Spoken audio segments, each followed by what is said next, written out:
you don't need much of an explanation. You know I'm Terry Scott, and that we are restoring a B-17 to build a museum to fly in honor of the Great Generation. And we are interviewing veterans so that we can share the veterans' stories with the next generation to hopefully inspire people in our community to be better citizens, to respect veterans, and to understand the needs of veterans. Yep.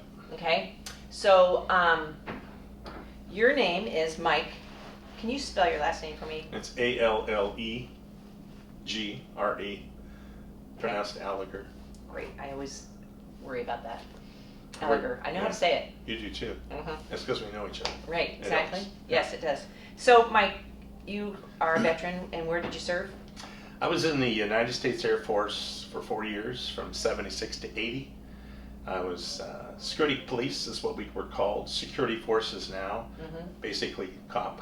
Okay. I was in England for a year. I got a special assignment to Germany, Ramstein Air Base, for almost 2 years. Lived there and worked in law enforcement there. For a while I was what they called an elite guard, where 30 of us, and we drove generals and did ceremonies and escorts and things like that. As a cop, typically you do police work. My first base, I guarded non-nuclear bombs. I drove around and looked at bombs. Wow. As a cop, we were trained to do other things. That's what I got to do. But you got to guard the generals? Well, in Germany, yes. I was selected to be part of this group. It was about 40 pounds ago, and it was... we can all do that. Yeah, this is true. This is in 76 to 77. So they came by, they selected me, thankfully. And I did that for about 5 or 6 months, but it was not doing police work still. It was an honor to be selected and to do the job and to drive 3 and 4 stars around and take training to evade any bad guys that might want to hurt a general. But it wasn't my police work, so I went down and took a couple of courses to include customs inspection. And then I was hired, or I was transferred from the elite guard down to the 86 Security Police Squadron, which is at Ramstein Air Base, the biggest Air Force base in Europe. And I was a cop from then on and did typical police work and also inspections with drug dogs, if you will, in military aircraft. I would call a handler in and they'd run the dog through the plane. So you know how to work with dogs too? Well, I don't have to do the dogs. I was the cop part of it. I didn't have to be. There was a cop who was a dog handler. I would call the handler and he'd bring one of the dogs in there to run through. We would go through a lot of cargo in C-5s and C-141 cargo aircraft to make sure there was no contraband on the pallets or in the sides of the. There were some Air Force people out of certain countries that would send hash or other drugs. You mean hashish? Like hashish, as in smoke it or snort it. Marijuana. Yeah, it's not marijuana, but it's different. It's made in Europe and cultivated there. So they would store it in the planes, and then they would tell them, long before internet, certain ways how to find it. And then we would find it before they found it. So then we would make the appropriate apprehension. I did not know you were a policeman. That's great. I was after my uncle, Sheriff Gilmuth. He got in Hood River County. He got me started. Police in Portland when I worked there got me interested, but once I got in the Air Force, it was not the same. Although I was proud to do it, when I got out, I knew I did not want to be a cop. So I got out and went to college after that. But the 4 years was good. I talked to veterans at the Oregon Veterans Home, and they have similar feelings. Some of them did 2 or 3. I did 4. Some did more, and I did later. But it was a good 4 years. You leave a small town like Hood River, and you grow up. You learn to get through the tough stuff and how to battle through and have confidence in yourself. And then as a law enforcement person, you better have that. Right. Assert authority, know what you're doing. So I'd like to ask people what their most memorable moment is. Do you have a time when you were escorting someone of significance and something happened? No, I didn't escort that many generals. Mainly I was inside the Air Force headquarters, non-combative situation with a white ascot and a white rope and a cross-straw 38, and everything was perfect and starched and neat and clean. Very handsome. Yeah, I was, I think. It's okay, right? No. I can remember a couple of things there. That was not as a cop, but the one that was the most non-combative but important. Our job in the big headquarters building was to look for people who left classified information out because they get in a hurry and not secure it. Mm-hmm. Slides at the time, other things. Went into one section, which was my job once a night, pick a section, and I started finding slides in drawers, which means other drawers aren't secured. We found a safe, cabinets that are all safe throughout. Every drawer has a combo. Okay. And they were wide open, meaning all I had to do was yank on it. And there were battle plans for what to happen in Europe if certain things happened with an enemy, among other things. There were a lot of things. So that was a big discrepancy. That was a big discrepancy, and this little two-striper finds this. The major comes in, the colonel comes in, the major's fired, the colonel is reprimanded, and the one-star general in charge of it comes to me on my post a few days later and said, I want to thank you for fighting that because that was very significant. And he treated me like $1 million. I thought I was just going to get yelled at because, but I unfortunately caused an officer to get reassigned and demoted. But that's part of my job. And this one-star general became the four-star general later that ran the Air Force in Pacific Force Theater in the 80s. And he was the four-star general that met the President Marcos, who was forced out of the Philippines. General Baisley, I saw him later meeting Marcos. So there's that little tiny tie. Yeah. That's one. And in terms of combat, my third week I was there in England, we were at a bomb dump. So we were always worried about terrorists coming in. And we had shots fired. And then we had a shot fired at the law enforcement desk where the desk sergeant, the dispatcher, was. He had taken a shot to the thing, and we thought to the belly, and I had just gotten off work. An hour later, we were called back 8 miles to there and waited until 2 in the morning to find out that he was a distraught sergeant who shot himself but couldn't kill himself. But he caused a ruckus out into the area where all the bombs were. We were all watching and listening, and the shots we heard in the field were 2 Englishmen off the fence line shooting animals at night, which they do with 22 shotguns, little pellets. And we saw flashes, and a friend of mine was sitting up there, and he had the green light to shoot if he felt like he was taking fire. Never happened. That was as nasty as it got, but probably the worst thing. So those guys were hunting off bases out in the English area, just like in World War II. We took over it was a glider base at one point. So that was kind of a hairy situation, but probably the biggest memory I have is 9/11 in Portland. Because I joined the Air National Guard 6 years after I got out. Got a degree, worked in the media, radio and TV news. Wanted to return to the Air Force. Couldn't, so I joined the Guard, worked for them almost 4 full years, and then weekends only, 2 weeks a year. And morning of 9/11, my brother calls me on the phone and says, hey, are you watching the news? And I said, I just got out of the shower and I looked over and there's burning buildings in New York. Didn't know what it was. Then all of a sudden a plane flies into the second one and he says, I think we're at war. And I listened to the news and I just didn't go to work. I put on my uniform and drove straight from Kaiser to Portland Air Base and was there most of the next 4 days. Did they call you or you did that willingly? No need to call. Right, you knew you needed to. Yeah, I was needed. My job was to speak with the media, to get the information, not be a closed door. What is the Oregon Air National Guard doing? I, as a spokesperson for the 142nd Fighter Wing at the time, my whole time there, 21 years, I have to tell the story, but there's only so much. But there were no protocols to tell the story because we never had planes fly into buildings and kill people. So what do? Well, we put fighter jets in the air, and they flew Combat Air Patrol, better known as CAP, for weeks over various cities to include Portland and Seattle, looking for the bad guys. And just making a presence. Having a presence just in case somebody thought, and something actually did almost happen that I found about later, but I ended up briefing the media a couple of times, and then someone else with more rank did it, but that was part of my job, to talk to the media and gather information and dispel rumors and not say no comment. But when I went into Portland, this is the story, when I went into the PDX, it was dark. It was 1 o'clock in the afternoon, but there was no lights on. Nobody was there. It was totally empty. I walked down the escalator, and my partner and I went into this media briefing that we weren't even supposed to be. So you're talking Portland International Portland Airport. PDX, Portland It's International. empty. It's empty. After 1 o'clock on 9/11. All flights are done. Everything's parked. someone's out on the flight lane, but only security walking around. Imagine coming into PDX when you always have all these, there's nobody. Nobody. Everything's turned off, and no one knew what was going to happen. So I go up to the briefing, end up being called up to do a briefing that I wasn't prepared to do, told them what I knew, and while that was going on, I heard 2 jets take off, one of the F-15s out of Portland, our unit. Didn't think anything about it, they're doing their job. The next day I heard that they were sent out to identify a large passenger jet that was lost and was not communicative. They had forced him from San Francisco to Vancouver, BC, to land there, because all the airports were closed, as you may remember.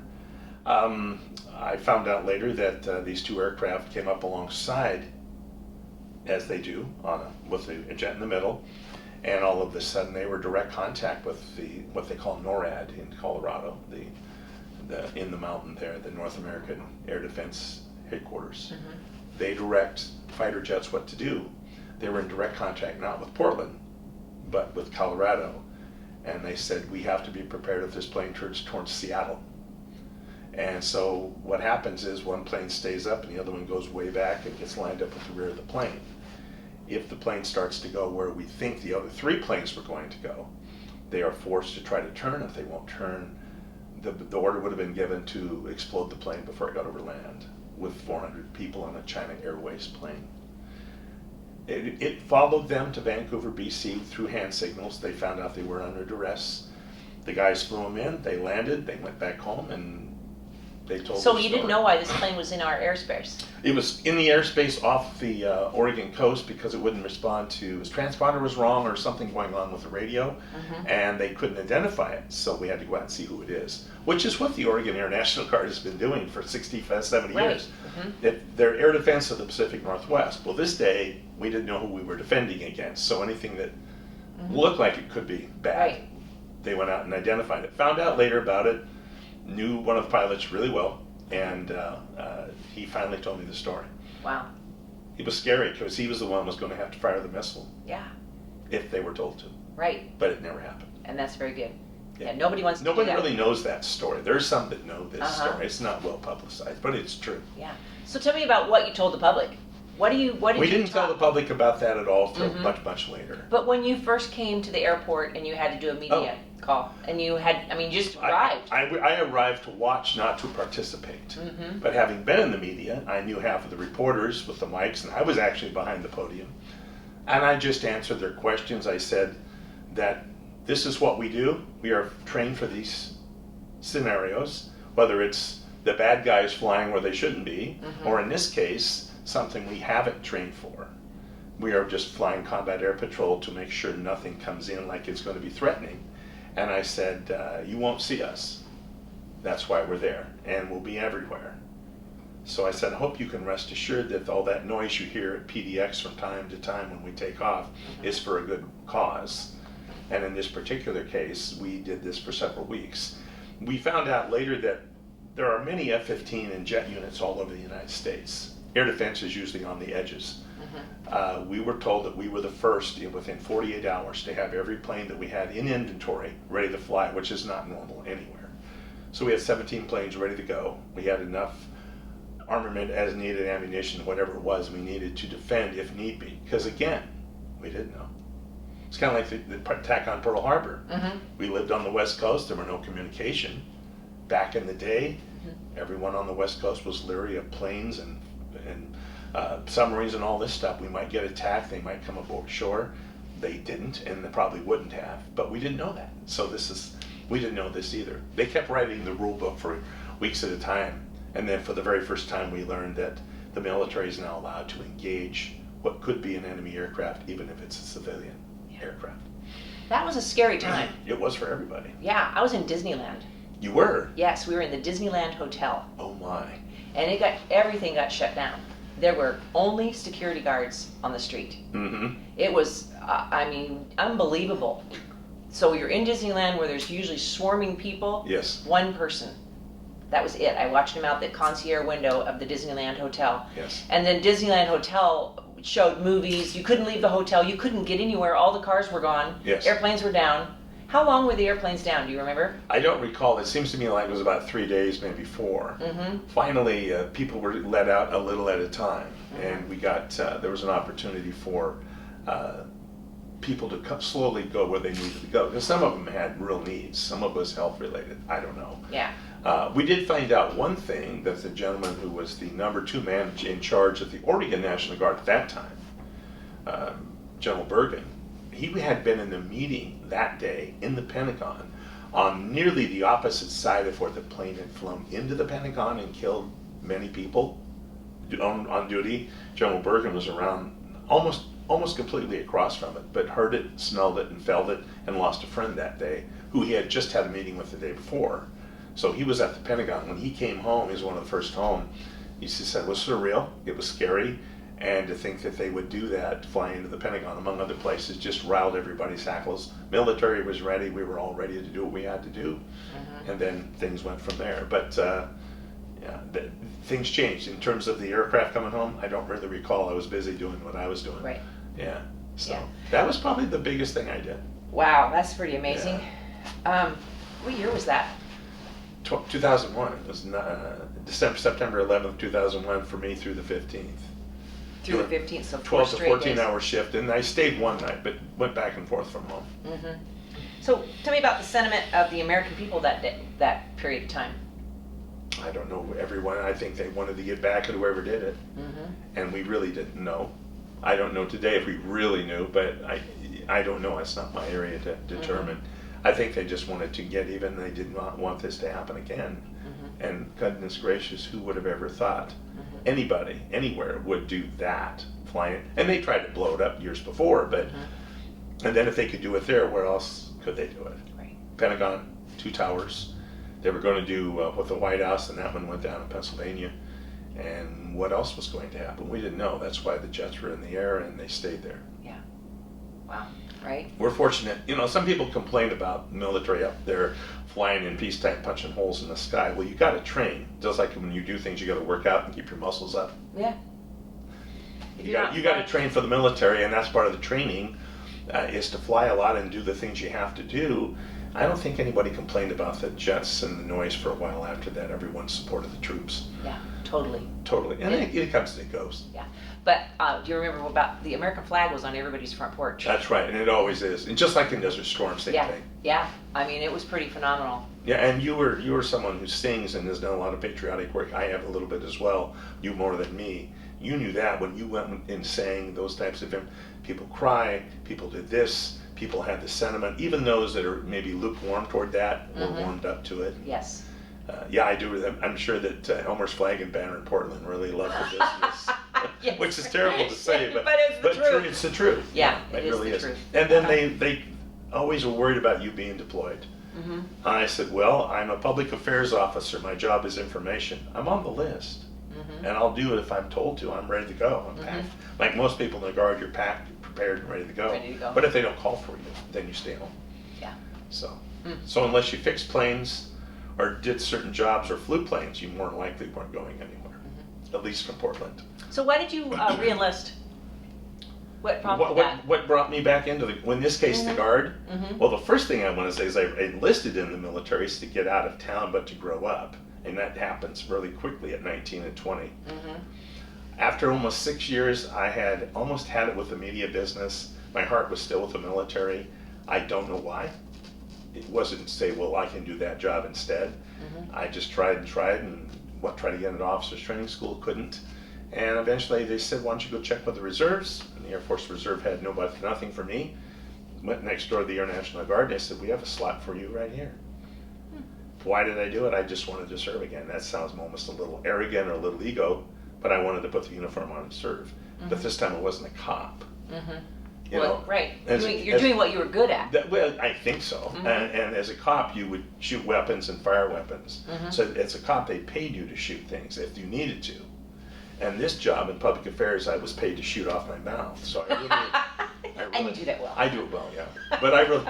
No, really, it was a good job, and I enjoyed it, and I was told I was good at it, and 12 and a half years later, they still ask me to do things. Perfect. And I don't really hang out with the base, but we're still all friends, and retirees stick together if you want to. Right. Well, now you've gone on to serve veterans. I mean, as long as I've known you, you've been serving veterans. I worked for the Oregon Department of Veterans Affairs after working at a college for a while, for over 10 and a half years in public information, which is kind of what I do, write and media liaison and events and things like that. Was very heavily involved with the start and opening of the World War II Memorial in Salem, like you were aware of, and events that went around the deaths of Oregonians in Iran and Afghanistan. That was also part of my job. But then I decided, to keep it simply, maybe I'm just tired of jobs quickly, but I was done with that job several years before I left it. And then I took some time off and went searching, but when you're 60, 61 years old, it's kind of hard to find work.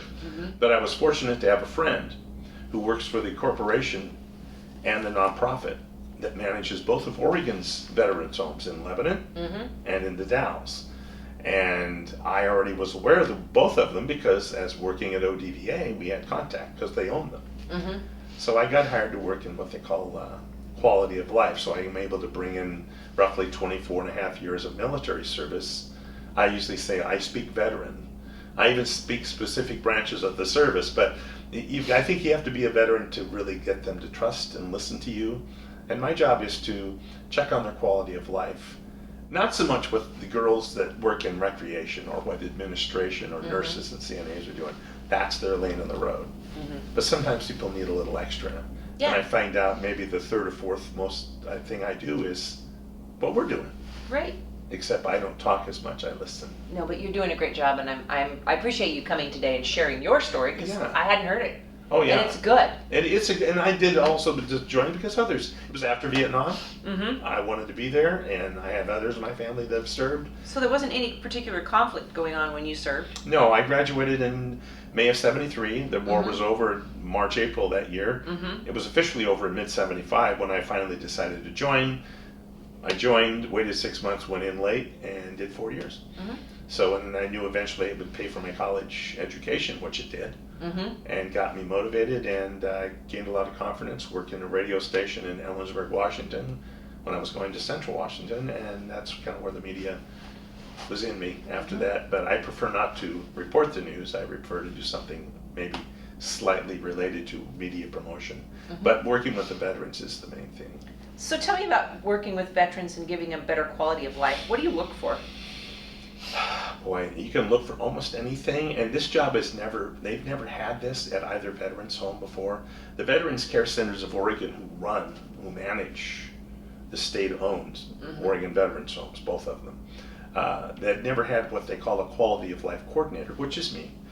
It's almost a little misleading because you're paid in short to get to know veterans, get to know residents, families, work with all of the different people from administrators to even down to anyone else that does something that's non-medical. And then you get to know residents and earn their trust, and not necessarily become friends, but become relational. And all of a sudden you'll be talking, you'll find out they have a need. Several of them that are Medicaid patients, that means they can't afford a lot. All of a sudden have bad legs, they can't afford a reclining chair that they need. So the VCCO, Veterans Care Centers of Oregon, I will find out what they need, I will take it to the board, and they will purchase this for them and have it delivered. And I work with vendors that give us a great discount and want to do things for veterans, free deliveries, things like that. So we determine if that. Sometimes there are needs for just activities, so I find out something they like to do. If they're not doing it here, I find out how they will make them feel better.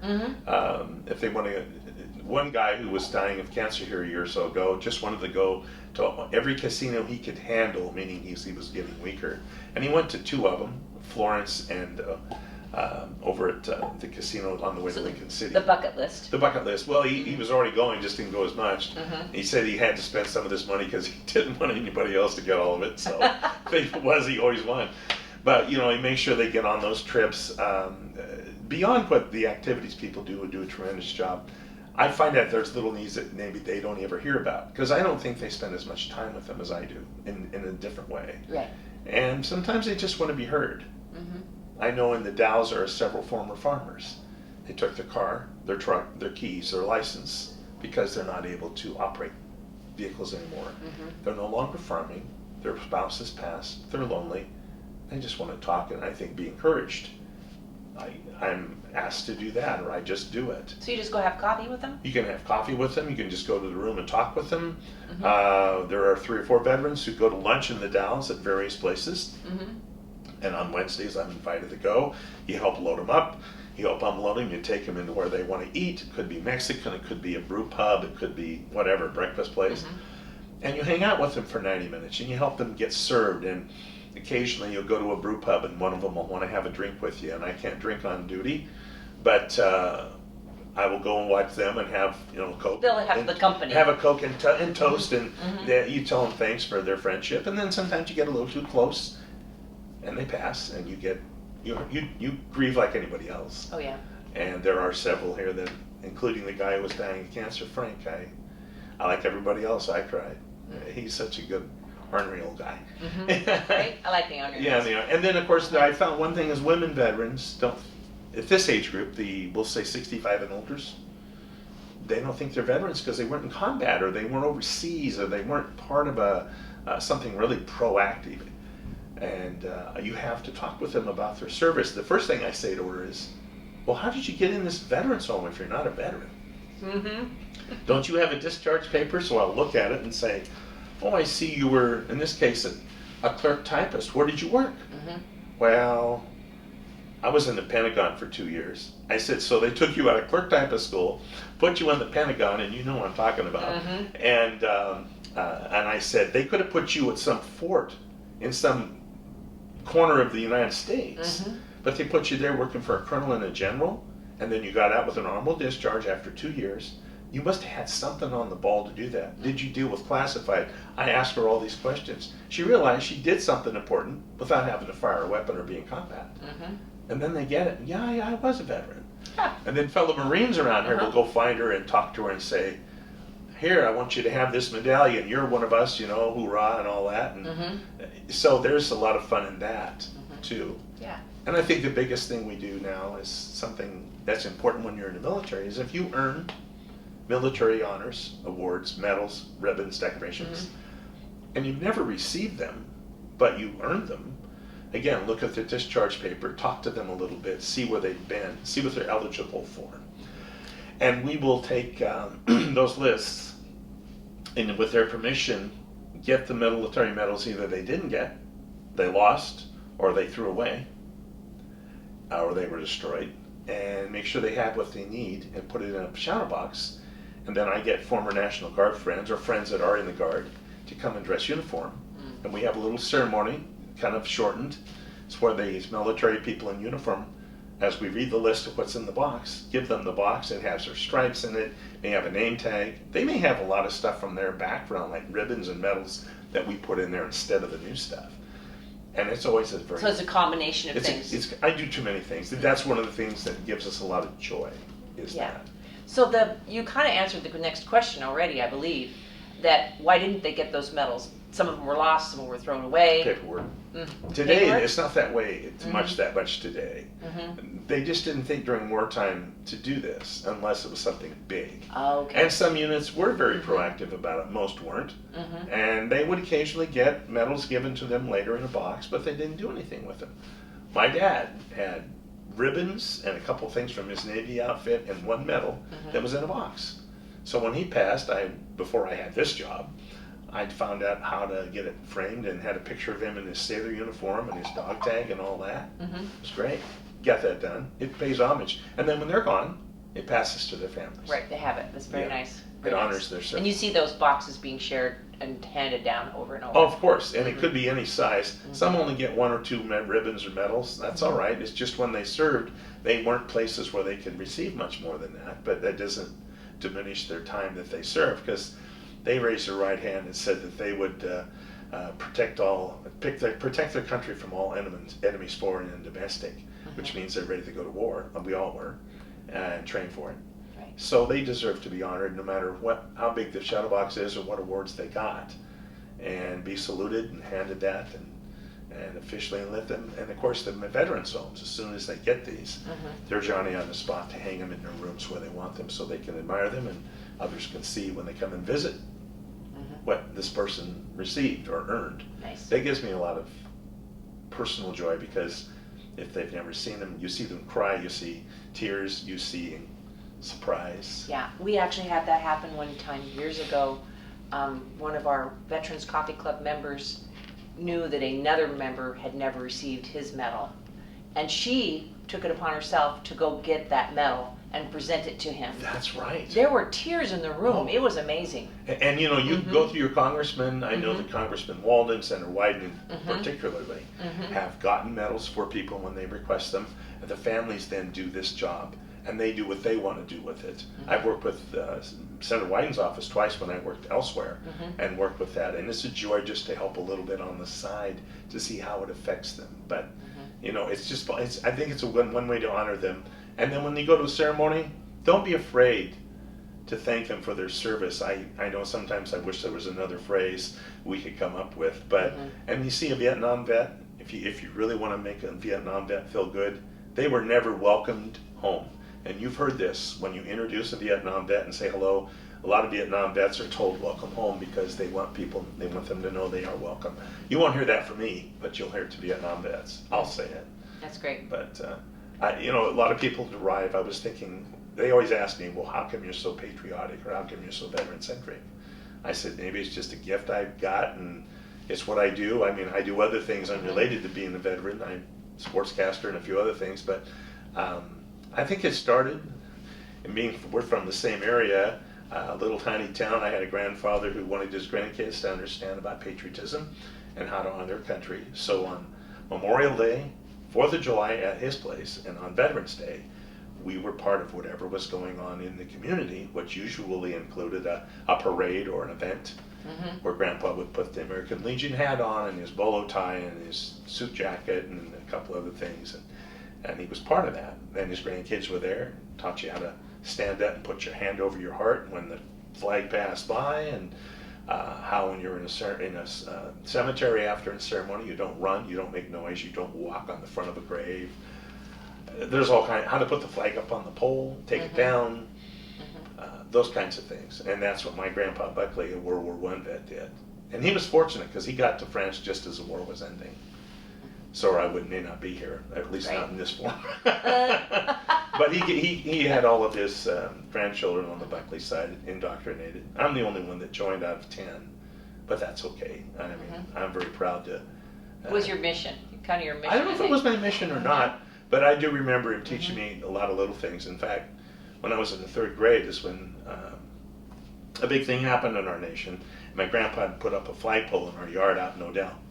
And it was just a nothing flagpole with a lanyard on it. Showed me how to put it up and take it down and half-mast and all those things. And he gave me a call right after my birthday in November once, and he says, remember how I told you how to put the flag up and bring it to half-staff? I said, yes. He says, I need you between now and Christmas to do that every day and take it down at night. And I asked him why. He says, well, President Johnson has ordered that the flags be flown to half-staff after the death of President Kennedy in November of 63.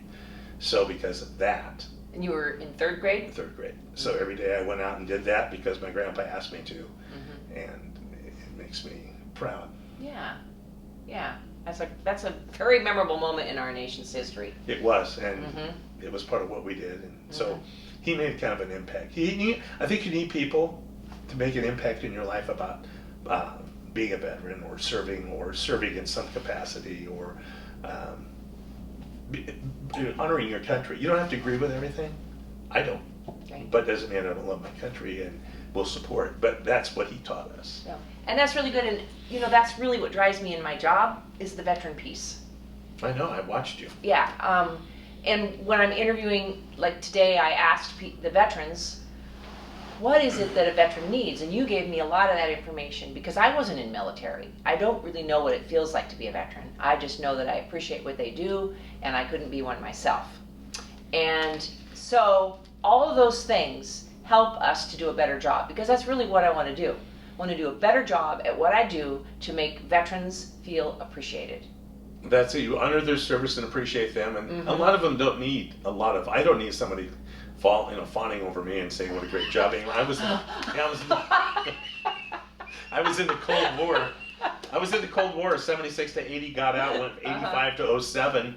I came close to combat or heading that direction 2 or 3 times. But the only combat I had was at home, if that was that, and then the peacetime, doing my job.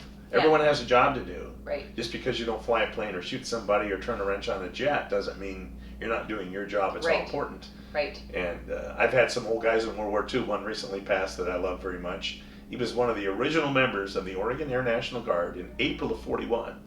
117 men volunteered to form a observation unit on the Oregon coast because they could smell war coming.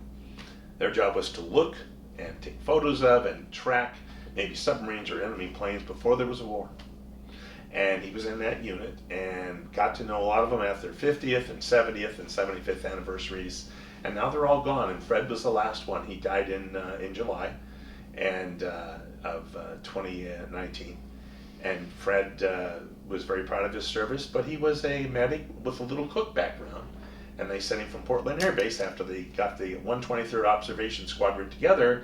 They kind of tore it down within 2 years and sent people everywhere. But it was a precursor for the Oregon Air Guard that flies F-15s now in Portland and Klamath Falls. And the 173rd Fighter Wing, I don't want to leave them out. Yeah. But it started with Fred and 116 other guys in 1941. And now they're all gone. But we want to live on with that legacy, and I'm sure there's that same pride with Army and the Airborne and the Navy SEALs and the Submariners and whatever else, Coasties and such. So, and what you do with the B-17 Alliance, for those that don't know, your family's helping to restore a non-combat B-17 that your husband's grandfather, Art Lacey, flew here in 1947. Yeah. And see, that's very important. And it was in Milwaukee forever. It was a bomber gas station. You decided as a family to take it apart and restore it and get it to fly again. Well, that's honoring the veterans of World War II, whether they flew in them or worked on them or were on a base with them or they were on the ground and they watched them bomb and whatever it was. That's how you guys are honoring veteran service. Well, and the other thing that does, which is kind of cool, opens so many cans of worms. We're honoring the American spirit. Well, Art Lacey was an entrepreneur. And that's kind of the American spirit, right? It really is. So we have another venue that we can go down to educate and inspire the next generation. Because we don't want to forget those people. No. We want to remember that we were built on small businesses. Yes. And that was what made our country strong. And those that couldn't serve in World War II, what did they do on the home front? Air defense, identifying airplanes all the time, growing the gardens, saving the material like rubber and other metals that would help the war effort. And some of them couldn't serve, but they did other things. Yeah. They're almost like veterans. The Women's Air Service pilots, WASP. I knew 5 of them. One was from our hometown. You're lucky, Doug. And Mrs. Kesty. And got to know them, and we find out in the late 70s that they are finally recognized as federal employees and veterans and now can get all the veterans benefits. And they weren't in the military, but they flew with the military. They flew these big planes everywhere in the United States, outside the states, delivered them. Very good pilots, but they were forgotten after the war. They were forgotten after 1943 when they disbanded them. But they did their part. They changed the course of history for women. They did. In fact, if you've ever seen a photo, a very famous photo of 4 WASPs walking away from the B-17. I know that picture well. And if you look at it carefully, the tallest lady there on the far right, Blanche, from Oregon. Nice. Yeah. I mean, that's really cool. And, the Doolittle Raiders started out in Oregon, and there's the 41st Division, the Army that served over in the Philippines with others. They're from Oregon, and there's a lot of folks. But McNary Field has a World War II history. In Salem, yes, it does. And several others, and all these little folks. Sun River used to be Camp White or something. It was a training place in World War II. So there's a lot of things to capitalize on this history. And that's what you're doing, and your family and your volunteers. And we all do our part. Can't do it all. No, we can't do it all. So that leads me into this last piece that I like to do. So this is the gas station bomber. Oh, yes. And you get to take that home with you. That's your gift for being interviewed today. Well, it's a historic photo. I know it is. And it's got historical information that's outdated. It's our legacy material. If no one's ever seen this bomber, and I'm sure you've shown it as a child coming from Hood River. We went to visit our aunts, and my aunt, we would go to up on McLaughlin and get gas at the Texaco station just so we could see the bomber. I hear that a lot. And we were only there. We might get a pop or something, go leave. Mm-hmm. And that was part of the visit to Portland. That's to pretty see cool. The Lacey lady. That's pretty cool. Thank you. You're welcome. And then here it is with the flying B-17. Just to get a little background more, you already know it, but well, it's the for nose you. cone, you're coming along with that. You've got a ball turret. You're working on wings. You hope to have it flying in maybe 10 years. Maybe 10 years. On a Saturday. On a Saturday. Yeah. Yes. I like that. You like that? I think it's good. I wish I'd have come up with it. It works. It's a big job. Yeah. I was telling a guy earlier, one thing that you think is going to take a month ends up taking 6 months. You just don't know. It's hard to make a timeline. Well, it's kind of like the fine wine comment. It takes time. It takes time. And look what you build in other people's lives as they all take part of that. And that's the thing people don't remember. Yes. Look this at what is so much bigger than just restoring a plane. And look, you gave somebody, this project gave somebody purpose. And that's what we also do with the veterans homes where I work. Absolutely. You give the veteran purpose. Yes. And that's what you're doing with people that may not be veterans, but they're doing their part with this project. So you've almost answered my next question. What's that?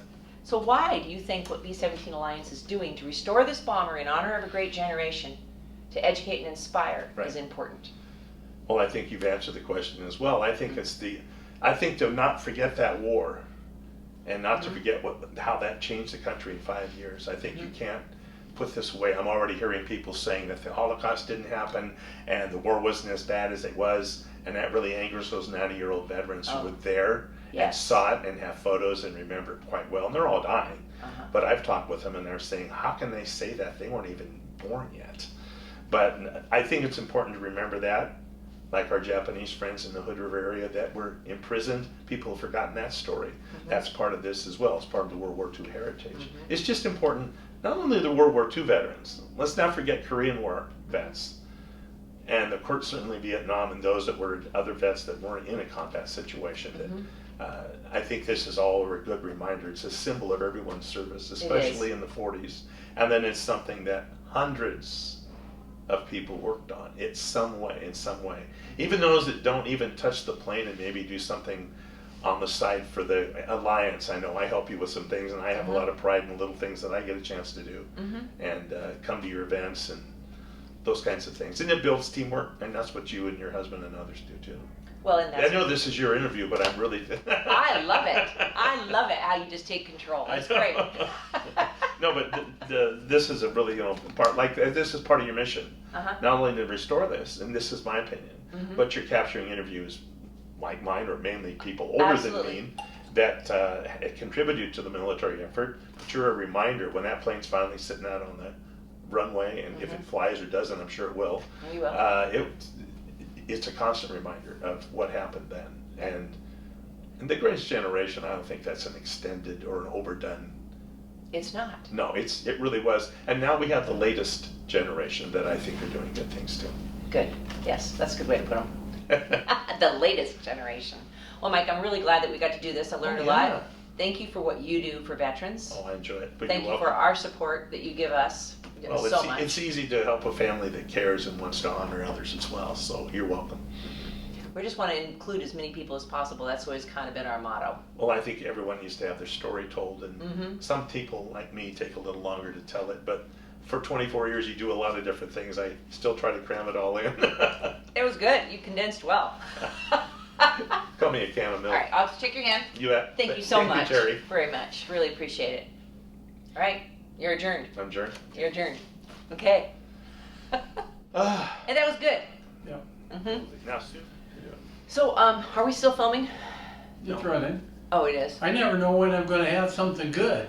Well, I don't know if I should ask this question on Mike, film, but I guess you can cut it. If you need an outtake of when she was pawing on you and attacking you, I think you should do an instant replay and slow it down. That's great. It wasn't that sensual. It was more friendly.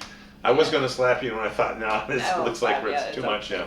No, I just like. What's your question? Well, everybody we interviewed today was in a wheelchair. Is that because this is the segment we're in? Safety is a big thing here, and if you don't walk well, they don't want you to fall. And falling, it can be catastrophic, especially to older people. Those that are in wheelchairs, and most are electric. They're there for safety. They get PT every day. If they're not in a chair, they're in a physical therapist, and they will go and work on their legs and back. You saw our male guy, Paul. He's on he'll also use a walker. Some of them get lazy and they don't want to do that, but mostly it's encouraged that you will use both. But a lot of it is safety oriented, unless they get outside the home and they're allowed to go where they want to go. Cross the street, go down to the grocery store, Walgreens, the bar, whatever they want to do, they can.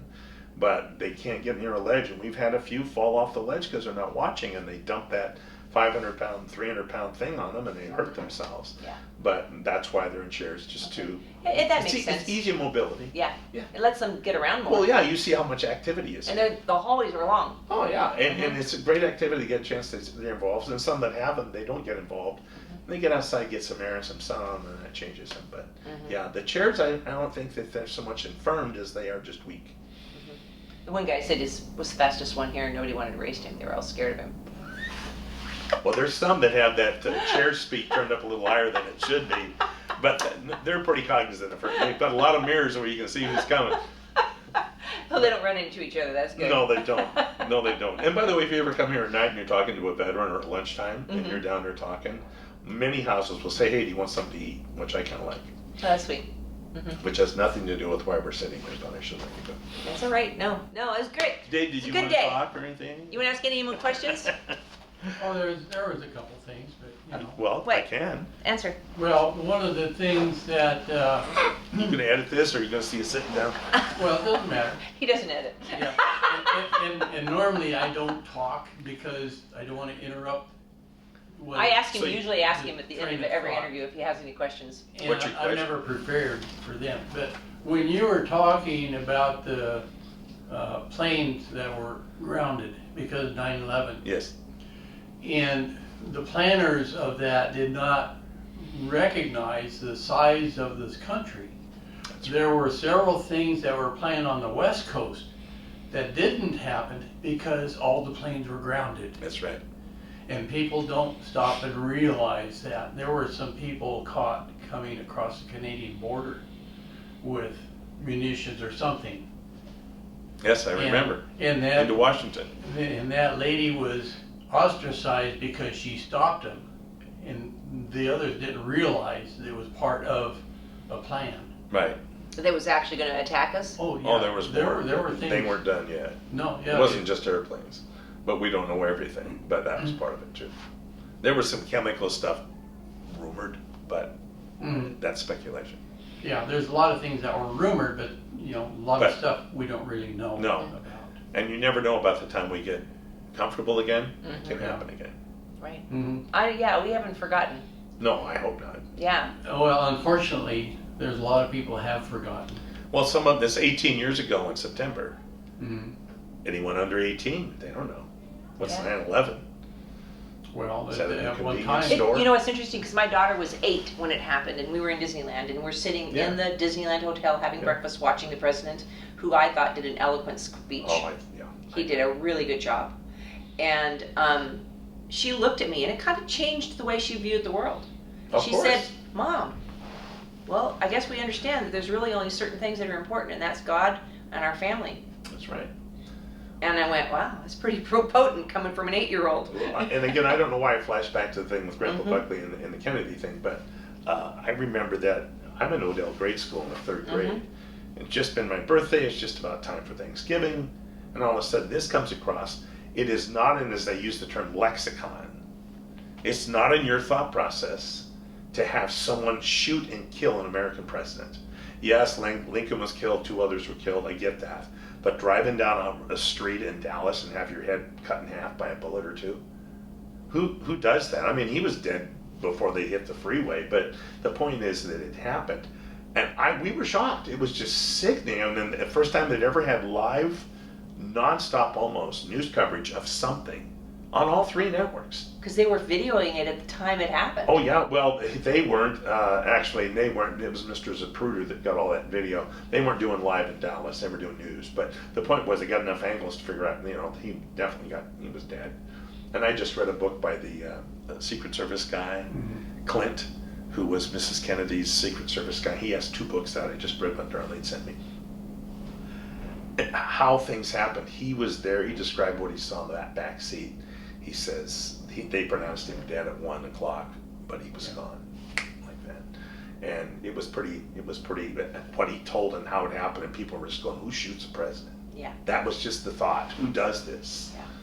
And particularly him. He was a good guy. he was a good guy. I think he was. I mean, I thought he has had a his great warts like reputation. everybody else, and I'm sure he ticked somebody off because he didn't want to go to Vietnam. Well, what was the industrialized world did? Who owned a large set of shares of Huey helicopter? Lady Bird Johnson. They built the planes there. Okay, right. Yeah, I'm not saying there's anything there, but I could get. But I love what he said. Oh yeah. Don't ask what your country can do for you, but what you can do for your country. That's right. And now, as we get ready to do the 50th anniversary of the moon walk, it's we want to put a man on the moon in this decade, and bring him back home safe again to show we can do it, and that opens the path up for other things. Yes, it does, and it helps us create. That's right, and not just sit in our little world and not move forward. It builds strength. Well, that's it. You gotta, we don't do it because it's easy, but because it's hard. I mean, that was part of his comments. That's cool. Yeah. I like it. I'd forgotten that one. John and Jack and I went down to Hyannis. Okay, now we're getting to the entertainment part. There were these two Kennedys that walked into a bar. Oh, thank you for joining us today.